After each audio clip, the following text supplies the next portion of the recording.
E o tema hoje, Mãos à Obra, é a nossa série, né? E todos na mesma obra, cada um no seu lugar, essa ênfase que eu quero trazer nesta manhã. Quando nós falamos de Neemias, num processo, ele vai relatar ali, um processo de restauração, que ocorre num período pós-exílio, já tinha passado ali mais de 140 anos, e Neemias é tocado ali pelo Senhor, para que ele olhe para o povo dele com um olhar diferenciado, com um olhar de misericórdia mesmo, e ele, após orar e após buscar a confirmação de Deus, ele vive um processo, iniciando um processo ali, lidera um processo de reconstrução. E quando nós olhamos ali os primeiros 2 capítulos, que no domingo passado tivemos aqui o capítulo 1, capítulo 2, nós compartilhamos um pouquinho essa realidade. Então, primeiro, Neemias, ele acaba se importando com o sofrimento do povo. Então vem o irmão dele e fala um pouco do como estava vivendo um povo lá em Jerusalém, que não era só os muros destruídos, mas um povo que estava emocionalmente e espiritualmente destruído.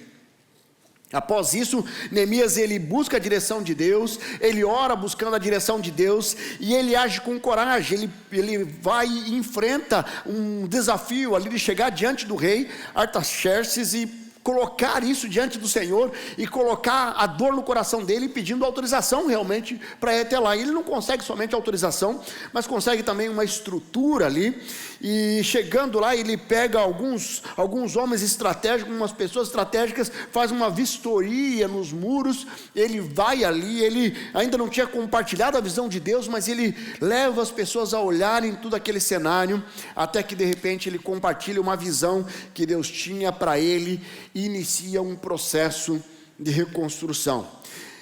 E aqui abre um novo ciclo, que não era só a reconstrução do muro, mas a reconstrução também daquele povo moralmente e emocionalmente. Deixa eu perguntar para você, como é que você trabalha o início de novos ciclos?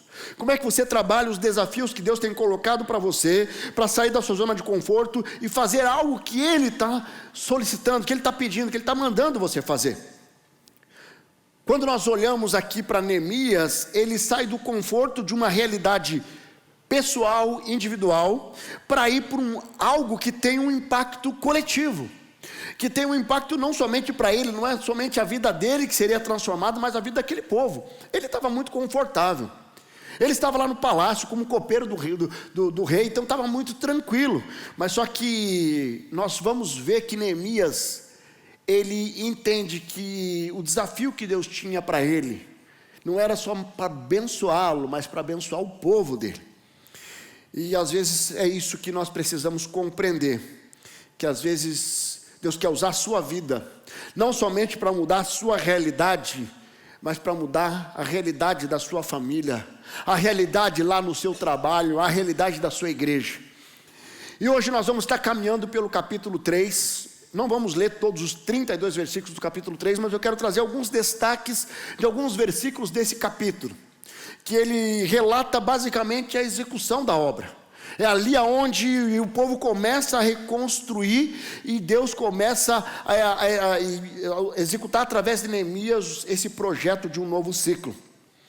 E quando nós olhamos para essa obra, o primeiro destaque que eu vejo ali no capítulo 3, versículo 10, 23 e 28.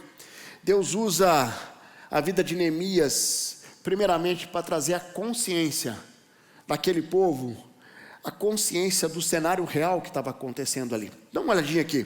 Versículo 10, ele diz ali: ao seu lado, Gedaías, filho de Arumafe, fez os reparos em frente à sua casa, e Atus, filho de Asapineias, fez os reparos ao lado dele. Você que está grávido, estão esperando um bebezinho, tem várias dicas aqui para o nome dos filhos, tudo certo, tá? No versículo 23, depois Benjamim e Assub fizeram os reparos na frente da sua casa, e ao lado dele Azarias, filho de Miceias, filho de Ananias, fez o reparo ao lado da sua casa. E no versículo 23, acima da porta dos cavalos, os sacerdotes fizeram os reparos, cada um em frente à sua própria casa. Eu não sei se você identificou, mas no primeiro versículo 10, eles fizeram a reparação onde? Na frente da sua casa. No 23, na frente da sua casa. No 28, na frente da sua casa. O que isso nos mostra olhando para essa realidade? O muro já tinha sido destruído há mais de 140 anos, mas as pessoas não tinham consciência do que estava na sua frente, na frente da sua casa, no metro quadrado na sua casa. Então o primeiro desafio que eu vejo de Neemias aqui, nós precisamos ter a consciência da nossa verdadeira condição. E eu digo, eu olhar para dentro de mim, ver a minha condição, eu olhar para a minha família e ver a condição da minha família, e eu olhar para a minha igreja e ver a condição da minha igreja. Muitas vezes eu sou bom em criticar, em apontar o dedo, mas eu não olho para a minha realidade. E ali nós vemos que o povo precisou de alguém de fora, Neemias, vir e fazer eles enxergarem o que estava à frente. Qual que é a sua condição? Como é que você tem vivido com o Senhor? Será que você tem vivido como um religioso ou como um discípulo que busca intimidade, que tem entendido a necessidade de crescer cada vez mais em intimidade na presença de Deus? Será que você se acostumou com um evangelho meia boca? Ou você tem vivido realmente essa intimidade que Deus espera de nós? Vamos olhar para a sua família, para a minha família. Será que a nossa família tem vivido o propósito de Deus? Aquilo que Deus sonhou para a nossa família? Ou nós já nos acostumamos a ter brigas constantes? A viver em acusações, em gerar um ambiente destrutivo, um ambiente hostil dentro da família? Aí quando eu olho para a minha igreja, será que eu estou entendendo que eu faço parte e dentro do ministério que estou envolvido eu preciso investir de uma forma positiva e não só ficar criticando e tentando achar os erros e as falhas, e de repente eu perco a oportunidade de ver a bênção de Deus porque os meus olhos estão maculados, estão críticos? Queridos, o povo ali estava acostumado a viver no caos, na destruição, ali até os sacerdotes. Ali começa com o sumo sacerdote no versículo 1, ele não enxergava o que estava na sua frente, quanto mais o povo. Nós precisamos compreender que Deus nos chama para primeiramente entender a nossa verdadeira condição, e a grande virada na nossa condição é entender que o velho homem, ou a velha mulher, sem Cristo, era uma realidade, mas com Cristo é uma nova realidade, um novo ciclo. E com Cristo eu posso viver o extraordinário de Deus, porque agora eu não vou mais na minha força, na minha autossuficiência, eu vou na dependência do Espírito Santo, que recebemos quando nós aceitamos a Jesus como Senhor e Salvador, que é o selo que está lá em Efésios 1:13. Quando eu olho para esse cenário, tem uma teoria muito conhecida, que talvez você conheça, já ouviu falar, a teoria da janela quebrada, que o princípio é muito simples. Você pega uma comunidade muito bonita, de repente a janela de uma casa quebrou, e daí todo mundo se acostuma que aquela janela daquela casa está quebrada. Daqui a pouco quebra uma outra do lado do vizinho, fala assim, mas a dele já está quebrada, vou deixar quebrado aqui também. E daqui a pouco começa uma pichação aqui, mas ele já pichou, então vai pichar aqui, eu vou deixar tudo pronto também. E quando você menos percebe, você vem um caos, você vê algo feio, horrível, tudo quebrado, tudo fora do lugar. E aí o que acontece? E isso gera um ambiente para que comece a vir a criminalidade, para que comece a vir as distorções morais, porque o ambiente foi distorcido a partir de alguém que olhou e se acostumou com o caos. Agora, o inverso também é verdadeiro. Eu posso estar num caos, a partir do momento eu vou e construo algo especial. Você já viu um ambiente que era tudo meio que favela, e vem alguém e constrói uma casa bonita ali no meio, e ele se destaca, e de repente, puxa, se ele pode fazer, eu também posso fazer, e começa a aparecer coisas bonitas, e muda o ambiente, muda o cenário, e muda a realidade. Será que você é alguém que faz algo diferente, debaixo da liderança do Espírito Santo, aonde contamina o seu ambiente onde você está? Ou você é aquele que se acostuma com o caos e está tudo certo? Lá em Ageu 1:5-8 diz lá, agora sim diz o Senhor dos Exércitos, veja onde os teus caminhos os levaram. Vocês têm plantado muito e colhido pouco. Vocês comem, mas não se fartam. Bebem, mas não se satisfazem. Vestem, mas não se aquecem. Aquele que recebe salário, recebe para colocar numa bolsa furada. Ele está falando aqui da dinâmica da condição humana, aquilo que o homem busca, que é efêmero. Mas assim diz o Senhor, diz o versículo 7, veja onde os seus caminhos o levaram. Suba ao monte para trazer madeira, construa um templo para que eu me alegre nele e seja glorificado, diz o Senhor. Essa palavra profética de Ageu, ele traz uma consciência de um povo que estava vivendo na autossuficiência e tentando gerar um ambiente caloroso, um ambiente confortável para si, e não estava olhando para o templo de Deus. Quem é o templo de Deus hoje? Somos nós. 1 Coríntios 6,19 fala que nós somos templo do Espírito Santo. E às vezes eu estou tão preocupado em satisfazer os desejos da carne, em trazer conforto material, e eu não tenho cuidado e priorizado o templo, que é o que me faz viver o transbordar de Deus, aquilo que Deus chamou para mim, a intimidade com o Pai. Será que você tem vivido mais naquilo que é exterior, ou aquilo que é efêmero, ou aquilo que é eterno? Nós precisamos olhar com um olhar sensível, porque a nossa condição, reconhecer a nossa condição, deve nos levar a ser intencional, a transformar primeiro dentro de nós. Talvez hoje você precisa tomar uma decisão aqui, de entregar uma área de pecado que tem te aprisionado e te contaminado, de você olhar o caos dentro da tua casa e da tua família e falar assim, eu vou começar a mudar essa realidade, porque eu vou começar a ser mansa, eu vou começar a declarar palavras proféticas de bênção, não mais palavras de maldição. Quantos pais têm amaldiçoado os seus filhos com palavras? Você é burro, você não vale nada, você não faz nada certo, porque não percebe o poder das palavras e tem emprestado a boca para Satanás. Queridos, que da nossa boca saia palavras de bênção e não de maldição. Eu preciso olhar para dentro do meu coração, e eu preciso de repente olhar qual que é a minha condição. Eu tenho que buscar mais o Pai, eu tenho que buscar mais intimidade. Eu começo a transformar aqui, eu começo a transformar a minha família, eu começo a transformar a minha igreja. Mas quando eu olho para Neemias, eu vejo a continuidade ali no versículo 5, nós vemos que mesmo aquele povo sendo desafiado por Neemias, e muitos deles aceitarem os desafios, nem todo mundo que foi beneficiado pelos desafios participou do processo. Veja ali no versículo 5, o trecho seguinte foi reparado pelos homens de Tecoa, mas os nobres dessa cidade não quiseram se juntar ao serviço, rejeitando a orientação de seus supervisores.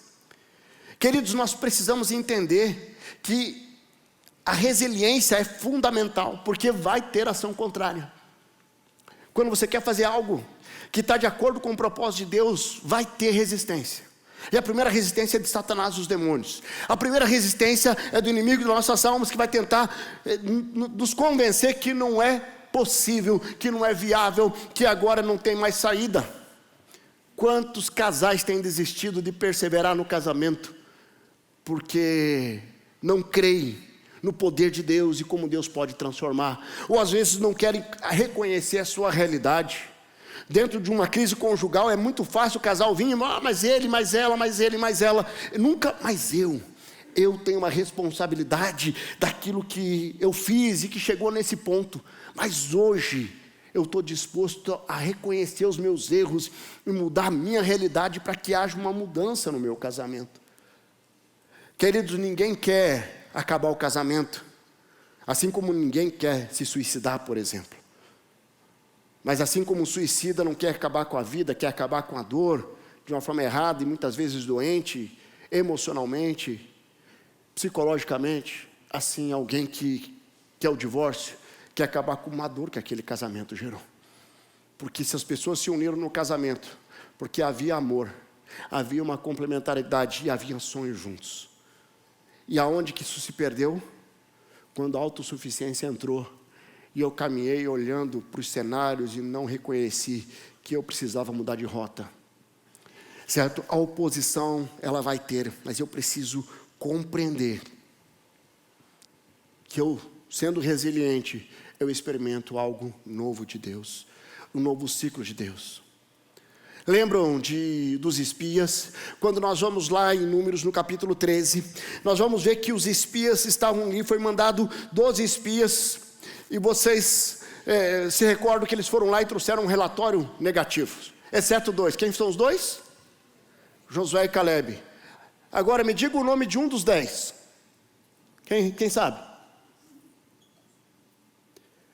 O que acontece? Mas esses 10, que ninguém lembra o nome, eles trouxeram um relatório tão negativo, porque na verdade primeiro eles não reconheceram quem eles eram, e não reconheceram quem era Deus. Porque quando nós olhamos ali em Números 13:33, ele diz ali: vimos também os gigantes, os descendentes de Enaque, diante de quem parecíamos gafanhotos, a nós e a eles.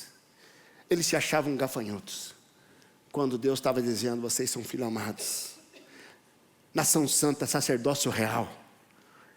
Nós precisamos compreender que às vezes a visão distorcida dos espias comprometeram aquela geração de entrar na terra prometida, exceto Josué e Calebe.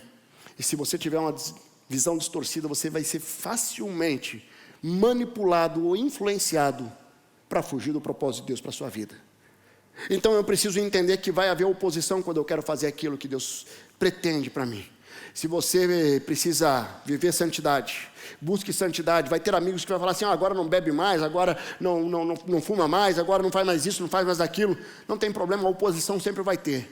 Ou eu vivo por convicção, ou eu vivo para agradar os outros em conveniência.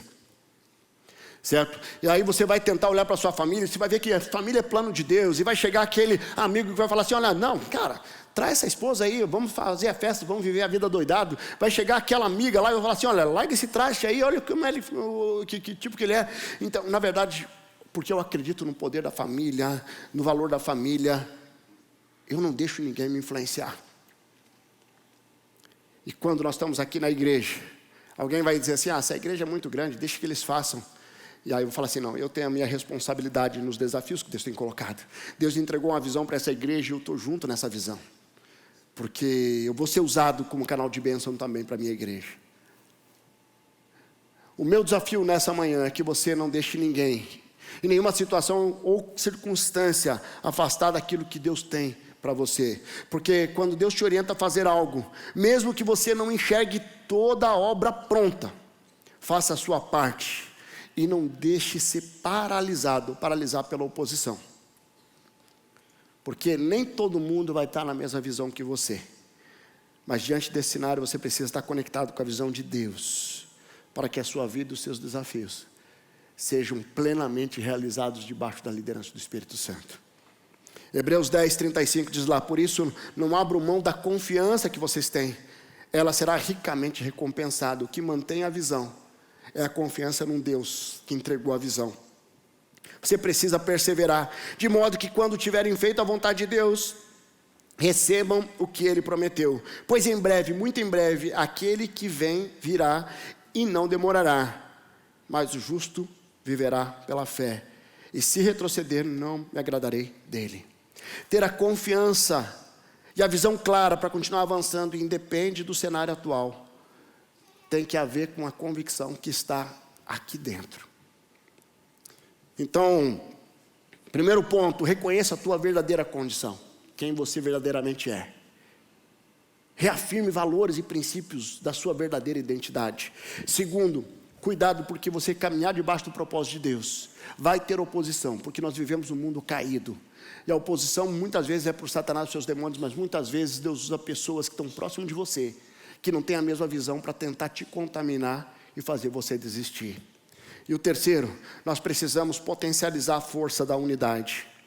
Quando nós olhamos ali no capítulo 3 ainda, no primeiro versículo diz ali: o sumo sacerdote e seus colegas sacerdotes começaram o seu trabalho e reconstruíram a porta das ovelhas. A porta das ovelhas. E lá no último versículo 32... e entre a sala acima da esquina e da porta das ovelhas, os ourives e os comerciantes fizeram reparos.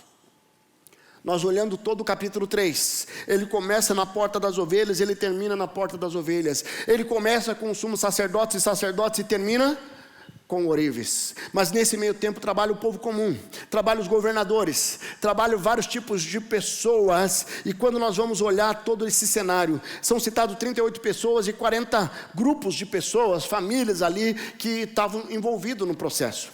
Existe uma unidade aqui que estava sendo construída, porque quando Neemias foi atacado, dizendo assim: você não vai conseguir, você não vai poder, você não vai conseguir chegar nesse ponto. O que Neemias, o que eles pensavam? Olhando para Neemias, ele sozinho não ia construir. todo aquele muro em 52 dias.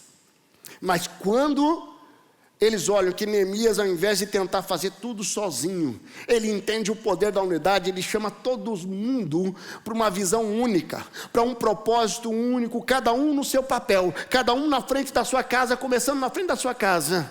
Aí ele vê o mover de Deus agindo poderosamente, o resultado acontecendo.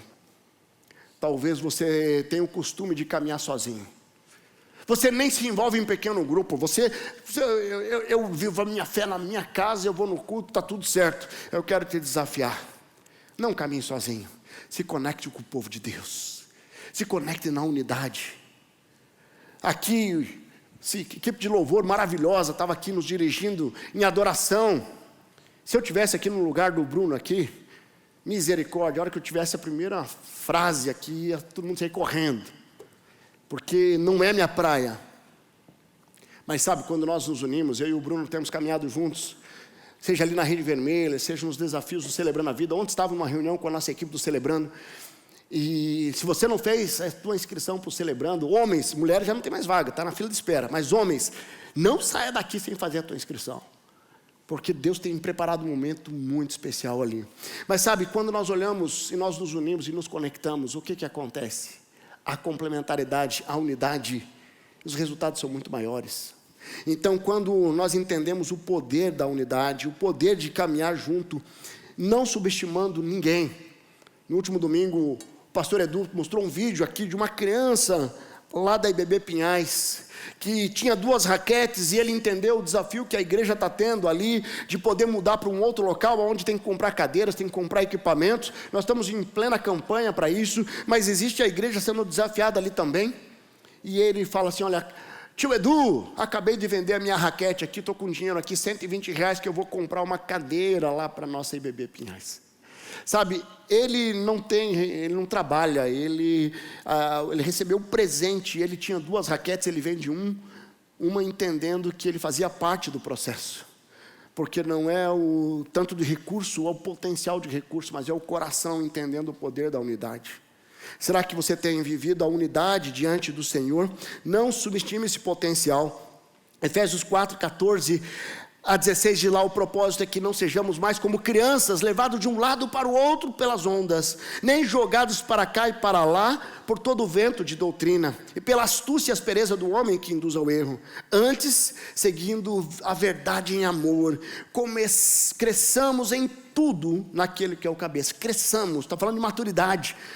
Dele todo o corpo, ajustado e unido, pelo auxílio de todas as juntas, cresce e edifica a si mesmo em amor, na medida em que cada parte realiza a sua função. Viver a unidade não é somente um ato de sabedoria, mas é um ato de maturidade. Você tem vivido a unidade ou tem caminhado na autossuficiência? Hoje eu decidi fazer algo aqui que normalmente não faço. Mas eu estou aqui com um avental mais bonito da face da terra, que é do Flamengo.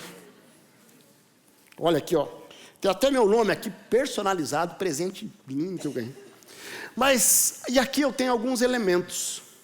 Eu quero tentar ilustrar essa questão da unidade e o poder da unidade. Quando eu olho para esses elementos, eles trazem um potencial em cada um deles. E esse potencial é muito especial porque eu posso usar para várias coisas, e se eu não tenho um propósito bem definido, ele acaba, às vezes, até estragando. Aqui eu tenho ovos. Ovos você pode fazer ele frito, você pode fazer ele cozido. Na época meu pai tinha granja lá em Cascavel, cada sentado eram uns 10, 12 ovos fritos. Com a Angélica me ajudou a reduzir para 4. Mas sabe, esses ovos aqui, quando ele entende, não é ele que vai entender, nós entendemos que ele pode ser usado para um propósito específico, ele vai cumprir uma finalidade diferente aqui. Ele vai estar aqui nesse local, mas aí esses ovos, eles se unem com um outro elemento, o óleo, um azeite, que também pode ser usado para várias coisas. Pode usar para fritura, que entope as vias, artérias, aí gera colesterol, mas ele pode usar também para um propósito. E aí ele vai sendo unido nesse propósito. Daí tem a água que pode matar a sede, matar afogado também. Não, mas a água tem várias finalidades, certo? E ele pode se unir nesse elemento também para um único propósito. E aqui começam esses elementos se entrelaçarem e começam. Aí aqui tem o sal.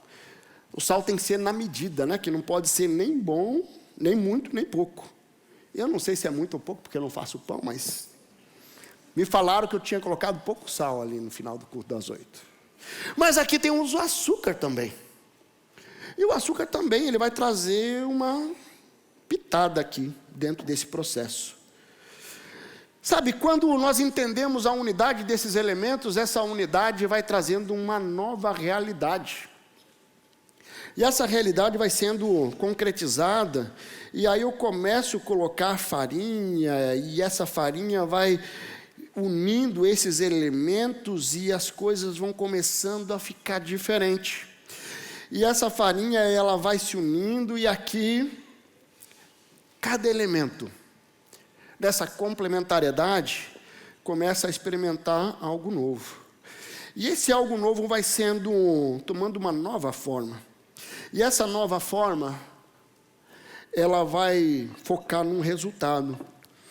Que esse resultado, ele não seria possível se fosse um único elemento, sem a complementariedade dos demais. Quando nós olhamos para essa realidade, e aqui, a brigada estava preocupada, que eu achou que eu ia assar o pão aqui, né? Mas, na verdade, vocês sabem aonde que essa massa vai gerar, o que ela vai fazer. Essa massa, ela vai trazer um resultado. E esse resultado, está aqui, obrigado, querido. Esse resultado é um pão. É um pão que não alimenta somente uma pessoa. Ela é usada para alimentar famílias, ela é usada para alimentar muitas pessoas, e foi usada pelo Senhor na Santa Ceia, e aonde o próprio Jesus é chamado de pão da vida. A unidade, ela tem um potencial, se nós nos unirmos cada vez mais como igreja, não somente de transformar a nossa vida,